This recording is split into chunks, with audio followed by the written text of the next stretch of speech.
everyone, I'm Rebecca and welcome back to my sewing room. As you can see by the title of this week's video, I have decided to continue on with the Daniel Deronda writing habit project this week, instead of skipping to a winter coat as I might have hinted at in my last video. Which, if you haven't seen the first part of this project, I have so far put together the bodice. You can see that in the background actually right here. And I am now at a bit of a standstill because I need the horsehair canvas for the facing of the collar.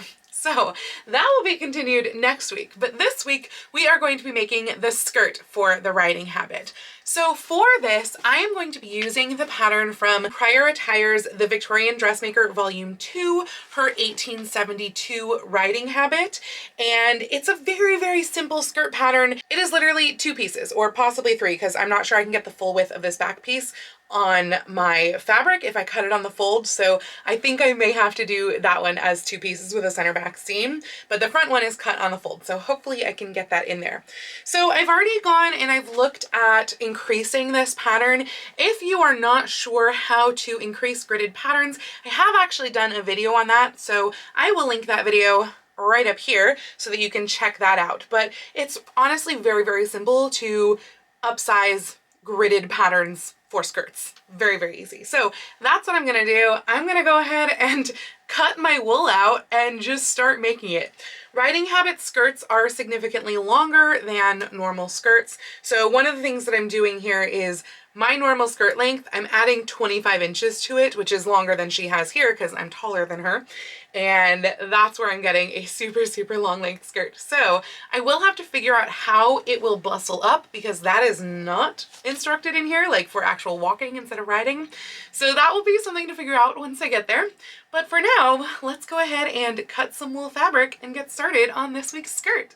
So I've actually decided to do this in a slightly different method than I used before because since this is only 2 pieces, I can actually use an algebraic formula to determine how wide I need these pieces to be and go from there. Also, I saw in the front of the book that Isabella is actually 5'7", which means she's only 3 inches shorter than me. So I was going to increase the skirts by 6 inches because that's where it seemed like when I measured my length versus like what this would be and versus another of her skirts that doesn't have a train. Yeah. So anyway, instead I've just decided to add 3 inches to this length. Now this does not have seam allowance on it, so it probably doesn't have hem allowance on it either. So I do have to add both hem and seam allowance to the length and the width. But this is the algebraic formula that I used here. So her skirts, this piece is 12 inches across at the top. This piece is 25 inches across at the top. Her waist is 28 inches total. My waist is 40 inches total. So I found X. In other words, I scaled it. So I needed to find what each of those, the 12 and the 25, would be by scaling, and I determined that the back piece would be 35.71 inches and the front piece would be 17.14 inches. So that is what I'm going to cut them here as. I am going to go ahead and do the same scale test for the hem here and figure out where I need to get to for width. And then of course my angle is going to be slightly different because I am adding 3 inches to it. So math. Yep, you do need math in sewing. I'm going to get to that math and cut out my fabric. So naturally, when I did the math at the bottom of the skirts, that front panel is way more than one width of fabric. And actually even her version without scaling or anything is wider than my fabric. Hers would come to, I think it was like about 65, 70 inches. I forget exactly how wide it was, but something like that. My fabric is about 56 inches wide, and obviously that's not going to fit. And if I scale it up, which you don't have to entirely scale up hems, like you don't have to do that because sometimes that will get excessive fabric wise. If you scale up your hem to match your scaling up on your waist, sometimes that can be excessive. And I feel like this may be one of those instances where it could be a little bit excessive, but either way, I am going to need piecing on this front piece. I do not want a center front seam. That would be super, super ugly. So I am actually going to piece, like as the skirt goes out, flares out, I'm going to wind up piecing those triangles. And I think I'll just do kind of a, you know, sort of a gore really at the bottom to piece that in on either side. I just have to decide, do I want it to be the full scale up or do I want it to be a little bit less? And I'm definitely leaning towards the full scale up because I know that I have enough fabric and you can always cut down, but it's a lot harder to add in fabric when you're at a weird, that's not gonna work. So you can always scale down. And I think that's what I'm gonna go for, which means I'll need to like piece my panels together and then cut it. And of course, these things are way larger than my cutting table. Just so much fun when things are larger than the cutting table. Because that means the living room floor, and that means Lion and Dora want to get involved. Speaking of which, and yeah, so I guess I'm gonna go have fun on the floor with animals while I cut this skirt out. So, this week has been awful. I don't even remember what day I last talked with you, but I did not start cutting out the fabric right then. It has now partially been cut, and I will get to that shortly, but instead, everything's just kind of come crashing down this week. First, I had to take my car in. I had my check engine light on, and I found out that the reason my check engine light was on is because I've had an ongoing leak in my windshield apparently for 10.5 years-ish, and it has leaked into my dashboard and corroded all of my wiring, and my car is totaled. So that was item number one. In the same day, Lion had a vet appointment because he has been limping and not wanting to put any weight on one of his legs for since like last Thursday at this point, and I just couldn't get an appointment until this was on Tuesday.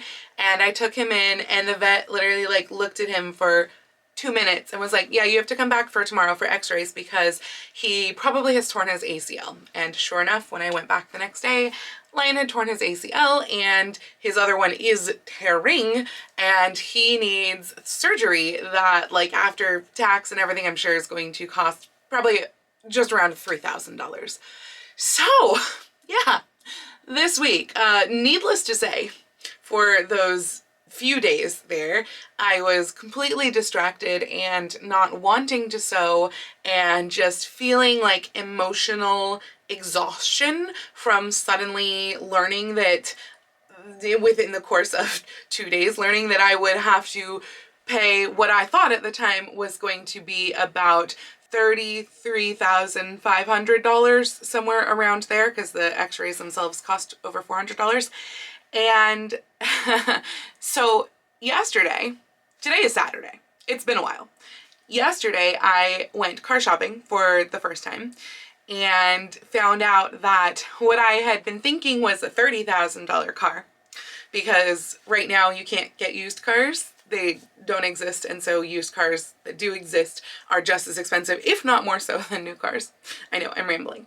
Anyway, I found out that not only can you not get used cars and a lot of new cars, there's a delay, the new cars that they do have, because they're such a limited stock, I'd always assumed MSRP, that's one of those things that like you haggle them down from MSRP.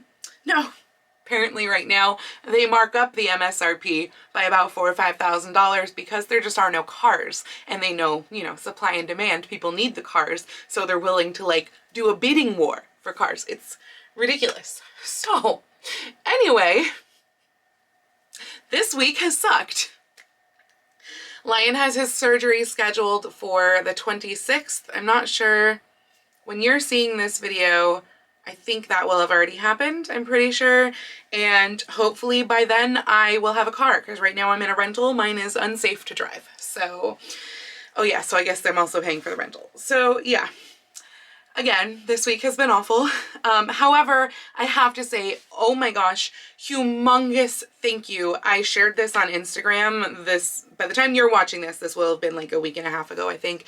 I shared this on Instagram, and you guys have been amazing. I mean, seriously, like, you're taking a huge load off just from both your comments, like, you know, wonderful, caring, helpful comments, and also those of you who have donated money to help me with this situation. Like, I'm starting to tear up because it has meant absolutely so much to me.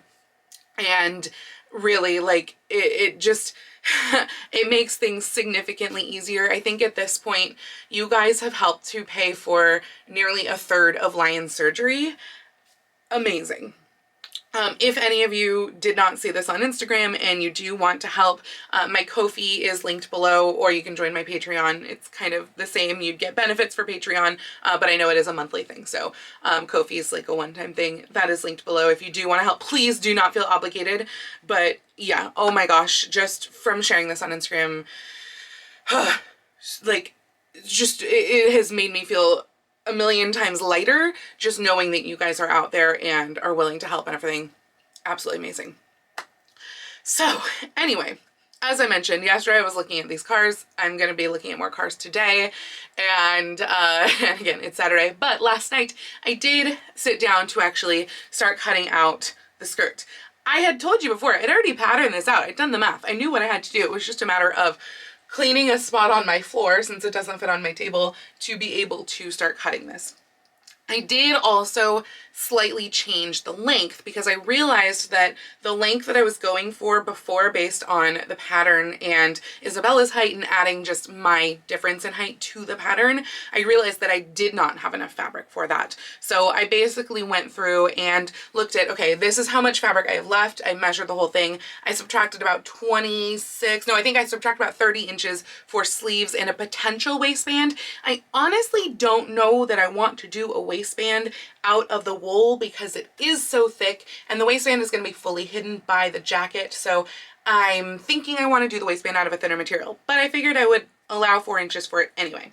So I took that 30 inches out, and then I divided what was left from the length of fabric by 3 to get what I could potentially do, because it would need to be 3 panels, like the front panel like this, and then I could use these for the piecing bits, and then the back panels just, you know, huge, each one.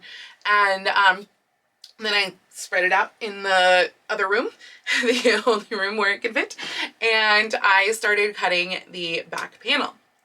And then I went to go cut the front panel after I'd cut both back panels, and found that it looked a little short. And so I measured it all out. And somehow, even though I had done all of the math and measured it all out and everything and knew how long these panels could be, I found out that I was short by about like 7-ish inches. And so then I went back and I measured the front panels and found that somehow, even though I'd measured them so many times before cutting, like literally so many times I had taken the measurement before cutting, it wound up being 3 inches longer than what I had intended. So that explains 3 inches of the 7-inch shortage, not the other 4.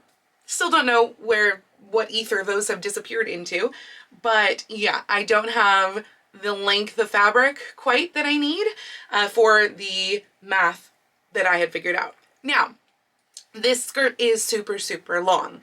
This is a riding skirt. It is designed to be a good 10 to 15 inches longer than what I actually need all the way around, including the front. It gets like looped up, or you hold it or whatever, and that is how riding skirts work when you're not on a horse. The likelihood that I'm ever going to go horseback riding in this skirt, very, very, very tiny.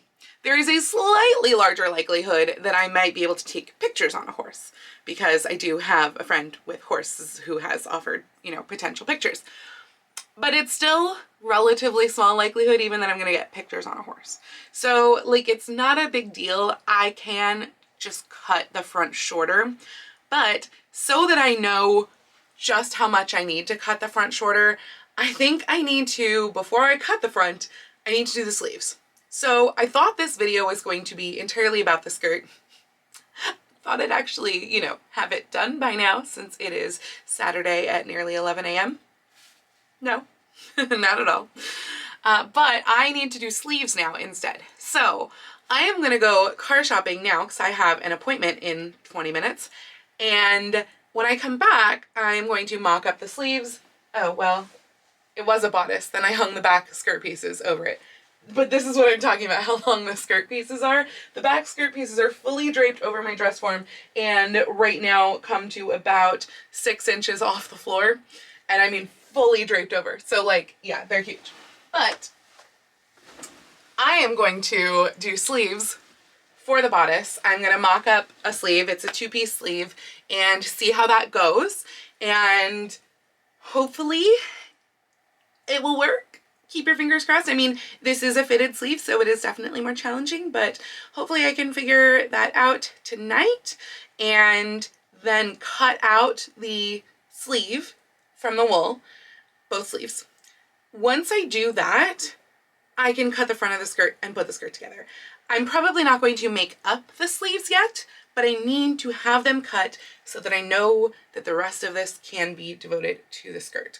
And also, can we just talk about the fact that it's a really good thing that I decided to do the bodice first, because this happened. I thought I was gonna have plenty of fabric. No, I wasn't. So, yeah, I'm really glad that that's all done from last week, and I'm gonna get the sleeves all patterned. I will probably extend this video's content into tomorrow, since I haven't actually really given you any content yet. I will talk about the sleeves and show you them as I'm patterning them, and then I will cut the front of the skirt and actually sew the skirt together. Once I start sewing the skirt together, it should be super easy. Because of the piecing, there are technically 5 pieces plus a waistband to this skirt, but even so, it is just those 5 pieces sewn together, pleated, waistband, hem, which the hem doesn't have to be too length because this is super long. So yeah, I should still have a skirt for you by the end of this video. Just wish me luck. It is now the next day, Sunday, at 3:30 already, and I have to admit I'm fighting off a huge feeling of overwhelm right now, and I'm just gonna like force myself to do the sleeves. I didn't wind up getting to do them at all yesterday because car shopping wound up taking so freaking long, but I do have a deposit down on a car that should be here in 10 days. So hopefully that part is done, and it's just the waiting period until I hear about insurance and stuff like that. So anyway, now it is time to actually sew. I am going to be using, for my sleeve pattern, I'm not going to be using the one that is in Isabella's book. I may reference that to see if there's anything I should be changing about my like base sleeve pattern, but I kind of have a base Victorian bodice pattern. That's what this started out as when I first made the mock-up 2 years ago, and that was a pattern that I actually created in a class on draping and patterning Victorian bodices that was taught by the Fifth Avenue costume shop staff, and that was back in like 2016, I think, that I took that class. Like, yeah, it was 2016, so that was when I was unemployed and could actually take a class during the day for a week. And it was amazing and so worth it. It was a free class. I mean, like, such the best class ever, and I'm glad that the timing worked out that I could take it, because I've been using that bodice pattern as my go-to Victorian bodice pattern since then. And I know we've talked on here and in the comments about bodice blocks before and how I don't really use them in my more modern or vintage sewing, though I've started to with the gunny sax dresses, but I do use them in my Victorian sewing very much so, and then I just change what I need to. This one, of course, was extra complication because of the weird collar, but the sleeve pattern, I believe, should still work. It is for a fitted sleeve, so keep your fingers crossed. I mean, I am obviously making a mock-up, particularly because I do not have enough of this wool. So I will be making a mock-up out of, you know, old sheets or whatever first for these sleeves, and then testing one sleeve, it's a 2-piece sleeve, testing it in the bodice to see if that will actually work, fit my arm, fit the arm's eye, etc. And if it does, then I can put it and cut it out in the wool and then get the front of the skirt cut out. I don't know at this point, to be perfectly honest, if I will be finishing the skirt this week. I was really hoping to, but it's already Sunday. I should have cut this video off last night, and I have rehearsal in 3.5 hours. So at the very least, I really hope that I get the sleeves figured out, and maybe then I'll just like make the sleeves and do the skirt next week, and you'll see the bodice with sleeves. So I'm gonna stop talking so that I can actually start sewing. Sleeve mock-up is done. I did it out of the cotton sateen that I hope to be using for the lining. Though, that said, I have to dig through my scraps because I don't actually know that I have enough cotton sateen to do both sleeves. And if you look at the cuff on here, I mocked up the cotton sateen for the cuff. I did this the way that Isabella has it in her book because my pattern doesn't have cuffs. Her cuff actually is cut in one with the sleeve on one side, so it goes continuous, and then the lining has the cuff turn back, so this really will be cut shorter, so I don't need to worry about the fact that this is cut all funky. But I'm doing it right now with the cuff just to like test it out. I've never done this before where the cuff is cut in one on one side, but I think it's a really interesting idea, so I think I'll probably do it, though that said it will wind up being a longer length of fabric, so maybe it's not the best idea. What it will prevent though is extra bulk right here at the edge, and because this fabric is so thick already, I do think that it's probably a good idea, so hopefully it will work. But anyway, the sleeve is in. I think it's really close, but if you look right back here, you can see that there is a lot more easing than I would want. It's also kind of just sticking up just a little bit here, and I feel like it's a little bit twisted. So I think that if I make just the top of this a little bit shallower, it will take out some of that excess fabric, and I'll be able to kind of rotate, pivot the sleeve, maybe put a little bit more ease right here, where right now it's pretty much just flat to flat on here, but I think that will help to kind of rotate the sleeve head a little bit and get rid of some of that ease all at the same time. So I think I'm going to reset from probably about here to about there in the back and just see if I can get that to be a little sleeker, especially because in the wool it's going to be more obvious when I do have visible easing even on here. That's going to be really obvious in the wool. But overall, I mean, again, really close. This is just my basic pattern, so great. I'm glad that that still works. And yeah, I'm just gonna try and get that little bit ease out, and hopefully we'll have a good to go sleeve. That is a lot better. There is still like a tiny bit of ease maybe right here that needs to be squidged out, and same with a little bit more right in the back here, but I think we're super close to where it needs to be, and I feel pretty comfortable at this point using this as a pattern. I will mark like where the seam lines kind of meet, you know, where the shoulder seam meets the sleeve, or where the seams back here meet the sleeve, or where the sleeve seams meet the bodice. I'll mark all of that so that I can puzzle it back together once I have it, you know, all actually made and everything. And I will also need to figure out exactly how the whole like cuff situation works, but I do like this idea of the cuff being cut in one. I mean, again, it's going to create a lot less bulk over here, so I think that that's a good idea.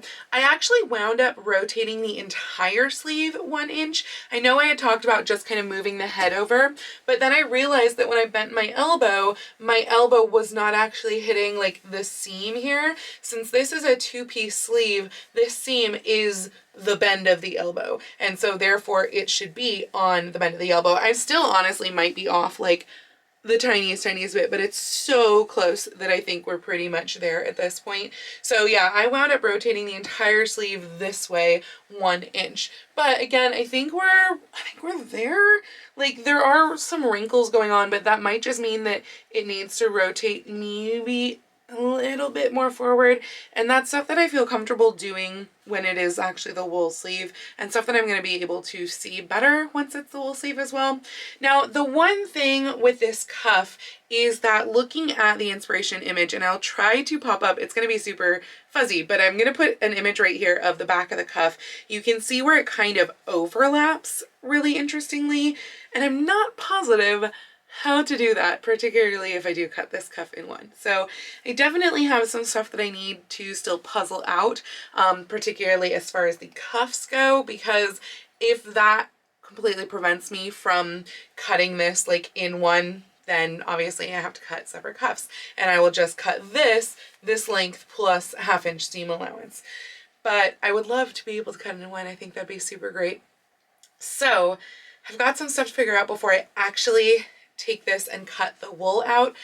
The good/bad news to that is that it's time to eat dinner and then go to rehearsal. So I don't know that any more of this is going to be happening tonight. We'll see how I feel when I get done with rehearsal, if I feel comfortable enough to cut out the sleeve and put it together. I was really hoping that a lot more would happen during this vlog, sewing-wise. Instead, a lot happened in my life. So since I do these weekly, this is what happens sometimes, and you know, it's just a thing. Obviously, this project's going to take a little bit longer than I had intended for it to. But hopefully you enjoyed this video anyway. Again, sorry, not much sewing actually happened, but if you like this video, please go ahead and click the thumbs up icon. And if you'd like to see more videos like this from me, hopefully with a little more sewing, please go ahead and click subscribe and the little bell icon to be notified every time I post a new video. I do post videos here on YouTube twice a week, with my sewing vlogs like this out on Tuesdays and other costuming content out on Saturdays, but I post every day over on my Instagram, so please go follow me on Instagram. That's at Lady Rebecca Fashions. And if you'd like to help support all of the work that I do on this channel, or you'd like to help out with Lion or the car or anything like that, I do have a link to my Patreon or my Ko-fi down in the description below. I'd also like to give a special shout out to my Edwardian level patrons, Sharon and Julie. Thank you all so much for joining me today. Have a wonderful week, and I will see you very soon in my next video. Happy sewing!